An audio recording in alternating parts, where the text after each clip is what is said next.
warahmatullahi wabarakatuh. Kami dari kelompok 2 mata kuliah evaluasi pembelajaran matematika dari kelas 23C. Di sini kami akan menjelaskan tentang pemahaman konsep matematika, meliputi kisi-kisi, terus ada soal dan jawaban, serta yang terakhir ada penskoran tentang pemahaman konsep matematika tadi. Penjelasan pertama yaitu kisi-kisi akan disampaikan oleh Nurul Afiani. Kepada Nurul Afiani disilahkan. Baiklah, di sini saya akan menjelaskan tentang kisi-kisi soal tes uji coba kemampuan pemahaman konsep. Sebelum masuk ke indikator-indikatornya, terlebih dahulu kita harus menulis satuan pendidikannya. Satuan pendidikan ini yaitu nama sekolah tempat kita memberikan soal tes uji coba. Nah, di sini tertera yaitu SMP Negeri 1 Padang Panjang. Selanjutnya ada mata pelajaran yang diambil yaitu matematika dan kelas dan semester berapa. Di sini dia kelas 8 dan juga semester 2. Lalu bentuk soal, apakah soalnya ini esai, pilihan ganda ataupun sebagainya. Dan di sini bentuk soalnya adalah esai. Lalu jumlah soalnya. Di sini tertera bahwa jumlah soalnya berisikan 4. Lalu masuk ke indikator-indikator kisi-kisinya. Yang pertama ada indikator ketercapaian tujuan pembelajaran. Lalu kedua ada indikator kemampuan pemahaman konsep, dan ada aspek kognitif, apakah dia masuk ke C1, C2 ataupun C3. Lalu ada nomor soal. Nah, untuk indikator ketercapaian tujuan pembelajaran ini maksudnya ialah ukuran yang menunjukkan sejauh mana peserta didik mencapai tujuan pembelajaran yang telah ditetapkan. Sedangkan indikator kemampuan pemahaman konsep yaitu ukuran yang menunjukkan sejauh mana peserta didik memahami suatu konsep dalam pelajaran. Nah, untuk soal pertama, indikator ketercapaian tujuan pembelajarannya yaitu menjelaskan pengertian peluang, suatu kejadian, ruang sampel, dan titik sampel. Lalu untuk indikator kemampuan pemahaman konsepnya ada menyatakan ulang suatu konsep. Nah, dari indikator tadi itu maka didapatinlah aspek kognitifnya ini merupakan C1, di mana C1 ini ialah mengingat atau remembering. Nah, ini melibatkan kemampuan untuk mengingat fakta, konsep, dan informasi dasar. Adapun kata kerja operasional yang dapat digunakan pada C1 ini yaitu mengutip, menyebutkan, menjelaskan, menggambarkan, membilang, mengidentifikasi, mendaftar, menunjukkan, memberi label, memberi indeks, memasang, menandai, membaca, menyadari, dan yang lainnya. Ya, soal selanjutnya untuk indikator ketercapaian tujuan pembelajarannya, ini menentukan ruang sampel dengan cara mendaftar dan menggunakan tabel. Lalu indikator kemampuan pemahaman konsepnya menyajikan konsep dalam berbagai bentuk representasi matematis yang berbeda. Nah, dari indikator ini aspek kognitif yang digunakan yaitu C2, di mana C2 itu ialah memahami. Ini mencakup kemampuan untuk menginterpretasikan, menjelaskan, dan meringkas informasi. Nah, kata kerja operasional yang dapat digunakan pada C2 ini ialah antaranya memperkirakan, menjelaskan, mengkategorikan, mencirikan, merinci, membandingkan, menghitung, mengontraskan, mengubah, mempertahankan, menguraikan, membedakan, mendiskusikan, ataupun yang lainnya. Selanjutnya, soal nomor 3, ada indikator ketercapaian tujuan pembelajarannya yaitu menentukan frekuensi harapan. Lalu indikator kemampuan pemahaman konsepnya ini menggunakan, memanfaatkan, dan memilih prosedur tertentu. Aspek kognitifnya yaitu C3, di mana C3 itu adalah menerapkan ataupun applying.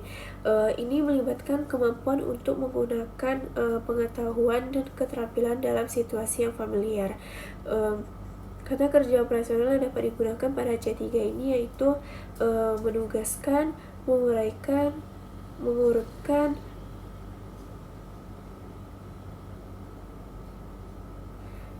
Kata kerja operasional yang dapat digunakan pada C3 yaitu menugaskan, mengurutkan, menentukan, menerapkan, menyesuaikan, mengkalkulasikan, memodifikasikan, mengklasifikasikan, menghitung, membangun, mengurutkan, mencegah, menggambarkan, menggunakan, dan yang lain-lainnya. Mungkin sekian yang dapat saya jelaskan. Selanjutnya akan dibacakan oleh Vini. Baiklah, kita masuk ke materi selanjutnya. Di sini kita akan membahas tentang soal kemampuan pemahaman konsep matematika. Di sini sudah terdapat soal tes uji coba kemampuan pemahaman konsep peserta didik untuk kelas 8 semester 2 dengan materi peluang. Baiklah, mari kita masuk ke soal pertama. Soal pertama yaitu jelaskan pengertian peluang suatu kejadian, ruang sampel, dan titik sampel. Soal kedua, dua buah dadu merah dan dadu putih, dilambungkan secara bersamaan. Masing-masing dadu tersebut bertuliskan angka 1, 2, 3, 4, 5, dan 6. Jelaskanlah ruang sampelnya dengan cara A. Mendaftar, B. Menggunakan tabel. Soal ketiga, Ibrahim melakukan sebuah percobaan dengan melempar dua buah dadu secara bersamaan sebanyak 900 kali percobaan. Tentukan frekuensi harapan muncul mata dadu berjumlah 5 adalah. Untuk soal keempat, Sinta membuat pesta ulang tahun yang dihadiri oleh 60 orang. Dalam acara tersebut, Sinta menyediakan 15 hadiah untuk tamunya yang beruntung. Temukanlah peluang setiap orang yang akan mendapatkan hadiah adalah gitu. Jadi di sini udah ada 4 soal mengenai peluang, yang mana ini merupakan soal kemampuan pemahaman konsep matematika. Nah, selanjutnya kita akan bahas kunci jawabannya. Nah, di sini sudah tertera kunci jawaban dari soal-soal tadi. Kita lihat dan kita bahas soal pertama. Tadi kata soal pertama, jelaskan pengertian peluang suatu kejadian, ruang sampel, dan titik sampel. Baiklah, mari kita coba bahas soal pertama. Soal pertama itu tadi jelaskan pengertian peluang suatu kejadian, ruang sampel, dan titik sampel. Terlebih dahulu kita buat diketahuinya. Yang diketahui di sana adalah peluang suatu kejadian, ruang sampel, dan titik sampel. Yang ditanya, apakah pengertian dari peluang suatu kejadian, ruang sampel, dan titik sampel tersebut? Nah, di sini jawabannya, peluang suatu kejadian adalah perbandingan antara jumlah suatu kejadian dengan semua kemungkinan yang ada. Untuk ruang sampel sendiri adalah himpunan semua hasil yang mungkin dari suatu percobaan. Sedangkan titik sampel adalah tiap hasil atau anggota dalam ruang sampel. Itu nomor 1. Jika peserta didik menjawab dengan tepat dan benar, maka peserta didik mendapatkan skor nilai 4. Kita lanjut ke nomor 2. Diketahui untuk menjawab soal nomor 2, tadi soalnya ada dua buah dadu merah dan putih dilambungkan bersama-sama. Nah, masing-masingnya ada angka 1, 2, 3, 4, 5, dan 6. Gimana cara mencari ruang sampelnya? Nah, dengan 2 cara, yaitu mendaftar dan menggunakan tabel. Yang terlebih dahulu kita buat diketahuinya. Di sini terdapat 2 buah dadu merah dan putih dilambungkan bersama-sama, dan masing-masing dadu bertuliskan angka 1, 2, 3, 4, 5, dan 6. Ditanya, jelaskanlah ruang sampel dengan cara mendaftar menggunakan tabel, yang B-nya. Kalau dengan cara mendaftar, karena terdapat tadi 2 buah dadu, jadi kita buat kemungkinan dadu yang muncul. Pertama, kita mulai dari angka 1. Jika 1 dadu berangka yang munculnya 1, maka dadu lain berkemungkinan juga 1. Jadi himpunannya ada 1,1, 1,1, terus 1,2, 1,3, 1,4, 1,5, 1,6. Terus itu untuk dadu yang jika salah satunya dadu yang berangka 1 yang muncul. Terus begitupun dengan dadu yang berangka 2, 3, 4, 5, dan 6. Jadi nanti terdapat 36 sampel yang ada gitu, ruang sampelnya yang ada. Ada 1,1 sampai 1,6, terus 2,1, 2,2, 2,3, 2,4, 2,5, 2,6. Terus ada 3,1, 3,2, 3,3, 3,4, 3,5, 3,6. Terus 4 dan 5 serta 6 sampai seterusnya. Terdapat 36 ruang sampel. Itu untuk cara mendaftar.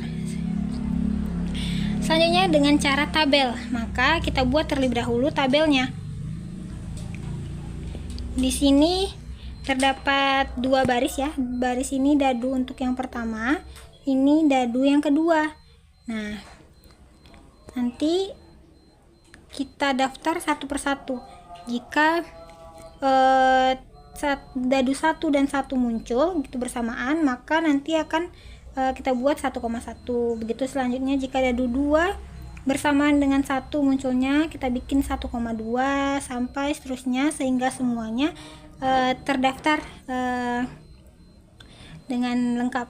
Sehingga setelah kita masukkan ke dalam tabel semuanya, terdapatlah 36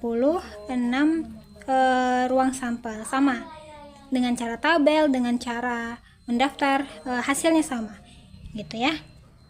Terus itu untuk soal nomor 2. Baiklah, kita lanjut ke soal ketiga.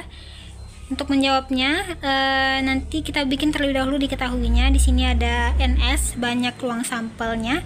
Ada 36 yang diketahui. Terus percobaannya tadi ada 900. Ada 900 ya. Nih, ada 900 kali percobaan. Lalu ditanyanya adalah frekuensi harapan. Lalu kita jawab, muncul mata dadu berjumlah 5, yaitu ada yang 1,4, 2,3, 3,2, dan 4,1. Muncul mata dadu berjumlah 5 ini kita lambangkan dengan A. Jadi banyak A atau NA-nya adalah 4 ya. 1, 2, 3, 4. 1,4, 2,3, 3,2, dan 4,1. NA-nya 4. Lanjut kita masukkan dalam rumus, yaitu rumus peluang.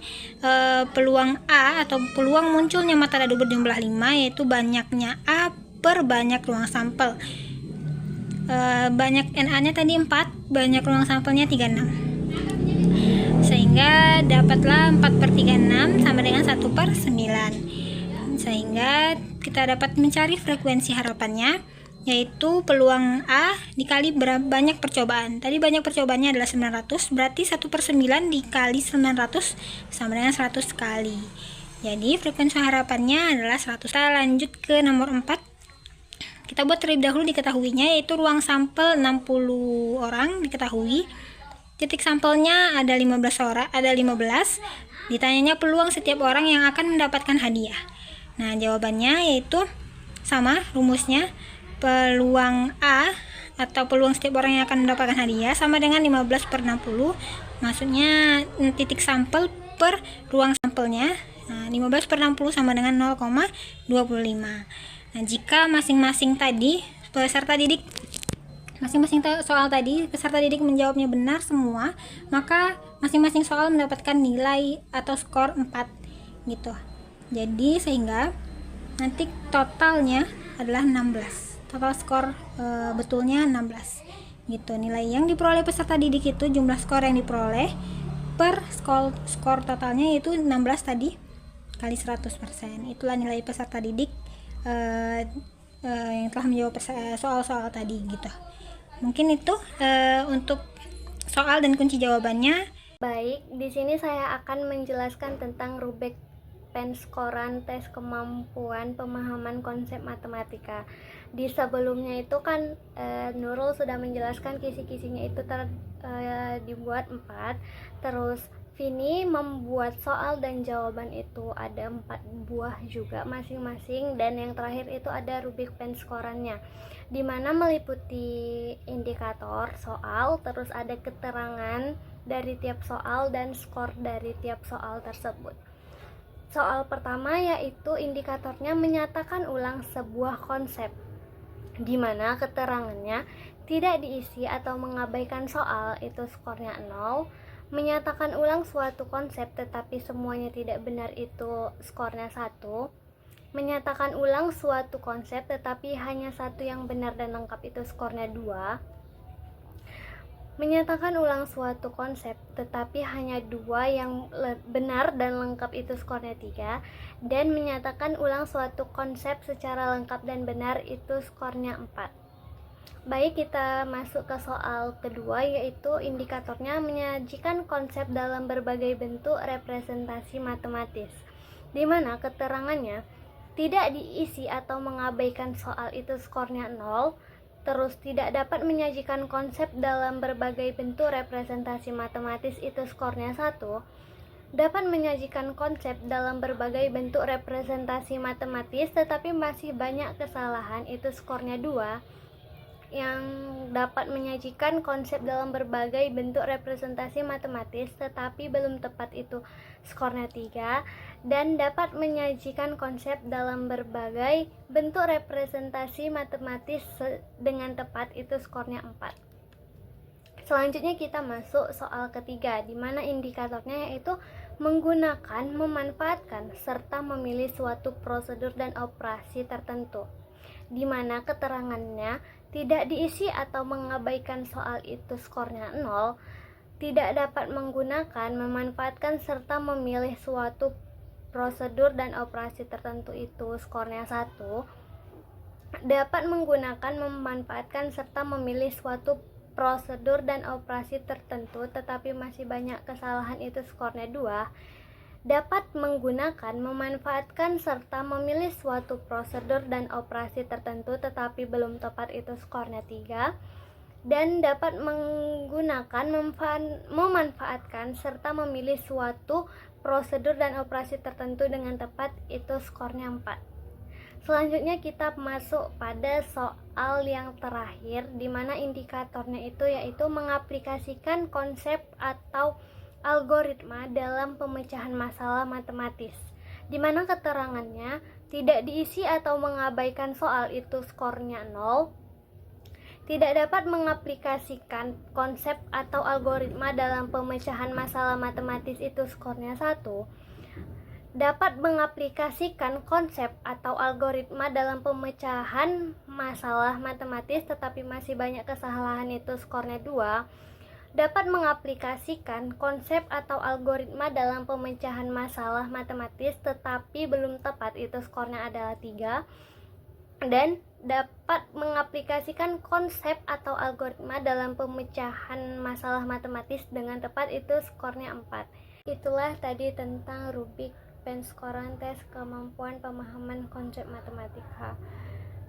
Jadi dari yang pertama tadi itu kita membahas tentang kisi-kisi, terus soal dan jawaban, serta yang terakhir tadi yang barusan dijelaskan yaitu tentang rubrik penskoran dari kemampuan pemahaman konsep matematika.